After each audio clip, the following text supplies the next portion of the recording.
Hello students, class third. आज हम हिंदी व्याकरण के अंदर न्यू चैप्टर पढ़ रहे हैं। So all students open your book. Okay, new chapter आप ओपन करोगे लेसन 7। ठीक है, लेसन 7 है आपका सर्वनाम। सर्वनाम इंग्लिश में इसको कहेंगे प्रोनाउंस। ठीक है, सर्वनाम के बारे में पढ़ रहे हैं। देखिए, समझिए और पढ़िए। ठीक है, अब ये पिक्चर्स बना रखा है। मनोज और रमन मित्र हैं। ठीक है, ये दो फ्रेंड्स दिख रहे हैं। मनोज और रमन मित्र हैं। वे एक साथ खेलते हैं। उनके माता पिता भी उनसे खुश रहते हैं। मनोज अपने मित्रों की सदा मदद करता है। वह एक अच्छा बालक है। रमन पढ़ाई में होशियार है। वह कक्षा में प्रथम आता है। ठीक है, आपने देखा कि ऊपर दिए वाक्यों में मनोज तथा रमन के नाम बार बार न लिखकर उनके स्थान पर कुछ अन्य शब्दों का प्रयोग किया गया है, जैसे वे, उनके, उनसे, अपने और वह। जब हम बात करते हैं तब बार बार संज्ञा का प्रयोग नहीं किया जाता है। ठीक है, संज्ञा के स्थान पर जो भी शब्द प्रयुक्त होते हैं उनको क्या कहते हैं हम? सर्वनाम। जैसे कि उनके, मैं, तुम, वह, ये बच्चों सारे जो वर्ड होते हैं ये सर्वनाम होते हैं। ठीक है बच्चों, अब यहाँ आपकी डेफिनेशन दे रखी है। जिन शब्दों का प्रयोग संज्ञा के स्थान पर किया जाता है उसको क्या कहते हैं? सर्वनाम कहलाते हैं। ठीक है, सर्वनाम का प्रयोग करने से भाषा सुंदर लगती है। संज्ञा की तरह ही इसमें भी एक वचन तथा बहुवचन होते हैं। ठीक है बच्चों, सर्वनाम की तरह संज्ञा की तरह इसमें भी एक वचन तथा बहुवचन होते हैं। और सर्वनाम का प्रयोग करने से क्या भाषा सुंदर लगती है। ठीक है, वही नाम बार बार आपको रिपीट नहीं करके आपका उसकी जगह क्या यूज होता है? वह जैसे डेली स्कूल जाता है, वह अच्छी पढ़ाई करता है, तो वो वह शब्द जो है सर्वनाम है। ठीक है, नेक्स्ट। अब बच्चों हम पढ़ेंगे सर्वनाम के भेद। ठीक है ना, कि सर्वनाम कितने प्रकार की होती है। तो सर्वनाम के जो भेद है वो बच्चों सिक्स हैं। ठीक है, जिसमें से सबसे पहला है पुरुषवाचक सर्वनाम। ठीक है, वे सर्वनाम शब्द जो सुनने वाले, बोलने वाले या अन्य किसी व्यक्ति का बोध कराते हैं पुरुषवाचक सर्वनाम कहलाते हैं।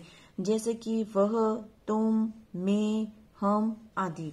ये जो सारे वर्ड्स हैं, वह, तुम, मैं, हम आदि, ये सारे वर्ड्स क्या हैं? सर्वनाम, पुरुषवाचक सर्वनाम है। ठीक है, इनकी ये पहचान है। ठीक है, जैसे मैं खेलती हूँ, हम लिखते हैं, तुम कल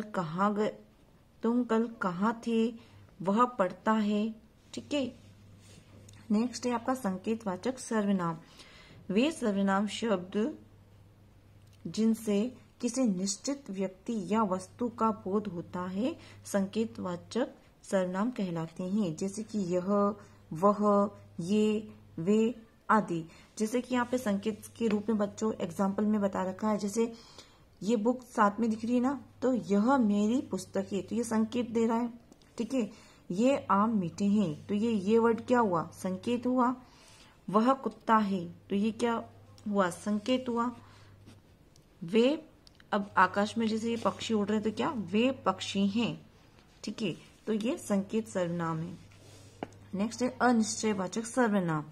वे सर्वनाम शब्द जिनसे किसी निश्चित व्यक्ति या वस्तु का बोध नहीं होता है अनिश्चयवाचक सर्वनाम कहलाते हैं। जैसे कोई, किसका, कुछ आदि। ठीक है बच्चों, ये कुछ वर्ड ऐसे हैं, ये कोई, किसका, जिसका कोई मतलब निश्चित पार्ट नहीं होता है ना, ये अनिश्चय होता है। जैसे अब इसमें एग्जाम्पल में बता रखा शायद कोई है, तो कोई भी हो सकता है। तो इस यहाँ पे कोई निश्चित नहीं है कि वही व्यक्ति हो सकता है, कोई भी हो सकता है। गिलास में थोड़ा दूध है, अब थोड़ा कितना वो फिक्स नहीं है, तो थोड़ा संकेत यूज किया गया, तो अनिश्चय हुआ। तुम्हें किसने मारा, अब ये उसकी मदर को पूछी तो किसने क्या वर्ड हुआ? अनिश्चयवाचक। यह पुस्तक किसकी है, ये भी अनिश्चयवाचक। ठीक है, नेक्स्ट है आपका प्रश्नवाचक सर्वनाम। वे सर्वनाम शब्द जिनका प्रयोग प्रश्न पूछने के लिए किया जाता है प्रश्नवाचक सर्वनाम कहलाते हैं। ठीक है, जैसे कि किसे, कौन, क्या, कहाँ आदि। तो प्रश्नवाचक सर्वनाम में बच्चों वैसे ही पता चल रहा है कि प्रश्न पूछने वाले जो क्वेश्चन थे, जैसे किसे, कौन, क्या, कहाँ, ये सब प्रश्नवाचक के आपके सिंबल्स हैं। ठीक है, आइडेंटिफाई करने के लिए कि प्रश्नवाचक सर्वनाम है। ठीक है, तुम किसे बुला रहे हो, तो ये किसे क्या है, कौन सा सर्वनाम होगा यहाँ पे, प्रश्नवाचक। वह आदमी कौन है, प्रश्नवाचक। क्या तुम आ रहे हो, ये भी क्या क्या होगा, प्रश्नवाचक। नेक्स्ट है संबंधवाचक सर्वनाम। वे सर्वनाम शब्द जिनका संबंध दूसरे सर्वनामों से होता है संबंधवाचक सर्वनाम कहलाते हैं। जैसे जो, वो, जैसा वैसा आदि। संबंधवाचक सर्वनाम में बच्चों जिनका संबंध दूसरे सर्वनामों से होता है, जैसे कि एक साथ वर्ड होंगे, जैसा वैसा, जो वो, तो ये सारे वर्ड कौन से होते हैं, संबंधवाचक होते हैं। अब जैसे एग्जांपल में दे रखा है जो करेगा वो भरेगा, तो ये संबंधवाचक दोनों एक साथ वर्ड आ रहे हैं। जैसा काम करोगे वैसा वेतन पाओगे, तो ये भी आपके संबंधवाचक हो गया। ठीक है, नेक्स्ट है आपका निजवाचक सर्वनाम। वे सर्वनाम शब्द जो काम करने वाला अपने लिए प्रयोग करता है निज सर्वनाम कहलाते हैं। जैसे स्वयं, अपने आप आदि। ठीक है, निजवाचक सर्वनाम में क्या होता है बच्चों, जो काम करने वाला अपने लिए प्रयोग करता है उसको निजवाचक सर्वनाम कहते हैं। जैसे कि स्वयं, मैं स्वयं खा लूंगा, ठीक है ना, आप यहां से जाइए, तो ये निजवाचक में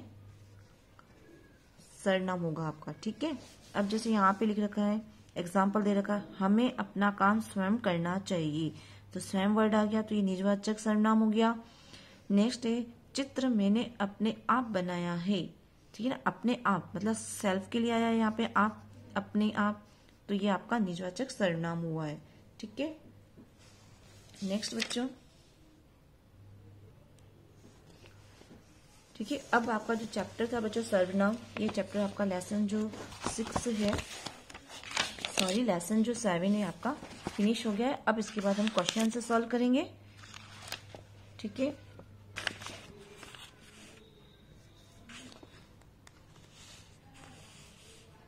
लेसन 7 है आपका, क्वेश्चन आंसर में फर्स्ट है आपका क्वेश्चन, फर्स्ट सही विकल्प पर राइट का निशान लगाइए। क क्वेश्चन है किसे, कौन, क्या आदि सर्वनाम है, तो इनमें से कौन सा सर्वनाम है जिसमें ये दे रखा आपको पहचान के लिए किसे, कौन, क्या, तो ये अपना बनेगा प्रश्नवाचक। ठीक है, तो इसके सामने आपको राइट का साइन लगाना है। नेक्स्ट देखो स्वयं, अपने, आप आदि सर्वनाम, तो ये किस में आएगा, निजवाचक सर्वनाम में आएगा। स्वयं, अपने, आप आदि सर्वनाम किस में है, निजवाचक। नेक्स्ट है ग वाला, संज्ञा के स्थान पर प्रयुक्त होने वाले शब्द कहलाते हैं। अब संज्ञा के स्थान पर प्रयुक्त होने वाले शब्द क्या कहलाते हैं, सर्वनाम कहलाते हैं। ठीक है, तो इस पर आपको राइट का निशान लगाना है। ठीक है, थर्ड क्लास। नेक्स्ट क्वेश्चन देखिए, नीचे दिए गए वाक्यों में सर्वनाम शब्दों को रेखांकित कीजिए तथा दिए स्थानों में उनके भेद लिखिए। अब यहाँ पे बच्चों यहाँ लिख रखा है यह काम मैं स्वयं कर लूंगा। अब यहाँ पे दो भेद भी आ सकते हैं, मैं, यहाँ मैं और स्वयं, तो मैं में तो पुरुषवाचक आ गया और स्वयं निजवाचक आ गया। ठीक है ना, तो इसमें दोनों आएंगे आपकी, तो यहाँ पे आपको भी लिखना है पुरुषवाचक और निजवाचक सर्वनाम। और यहाँ पे जो है आपको अंडरलाइन करना है। ठीक है, रेखांकित मतलब अंडरलाइन करना है। अब जो जागेगा सो पाएगा, तो ये संबंधवाचक हो गया, सो, जो, सो, है ना, अभी अपन ने पढ़ाई है, तो ये संबंधवाचक सर्वनाम। नेक्स्ट क्वेश्चन है दूध में क्या गिर गया। अब क्या वर्ड आया, तो प्रश्नवाचक सर्वनाम हो गया। ठीक है, नेक्स्ट क्वेश्चन अपना पाठ स्वयं याद करो। अपना और स्वयं आया, तो ये क्या आएगा, निजवाचक सर्वनाम। ठीक है, अब नेक्स्ट क्वेश्चन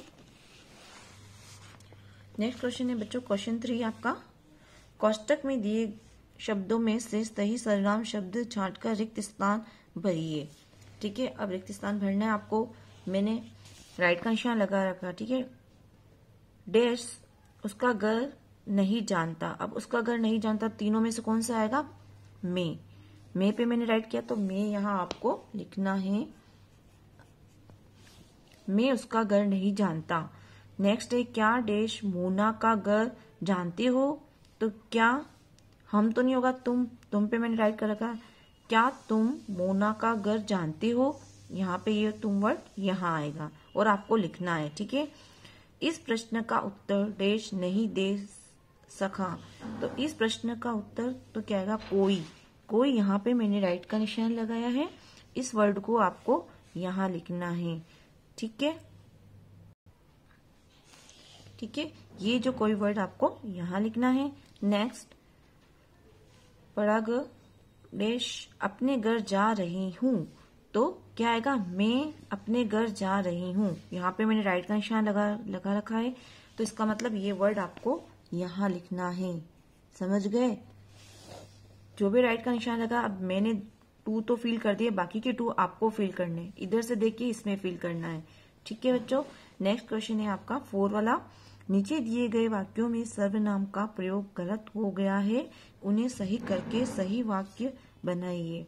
ठीक है, अब यहाँ पे जो बच्चों ये सेंटेंस दे रखा है, वाक्य दे रखा, वो गलत दे रखा है, उसको सही से अरेंज करके आपको फिर से लिखना है। ठीक है, अब यहाँ पे क्वेश्चन दे रखा है कि मेरे को अभी जाना है, तो आपको सही लग रहा है? मेरे को अभी जाना है नहीं ना, रॉन्ग वर्ड लग रहा है, वाक्य सही नहीं है। तो यहाँ पे सही करके हम क्या लिख लेंगे? मुझे अभी जाना है। क्या आएगा? मुझे अभी जाना है। नेक्स्ट है आपको देखो बाहर क्या आया है। ठीक है, तो ये सही लग रहा है आपको? नहीं, ये भी नहीं सही लग रहा है। यहाँ पे क्या आएगा आपका? बाहर देखो क्या आया है।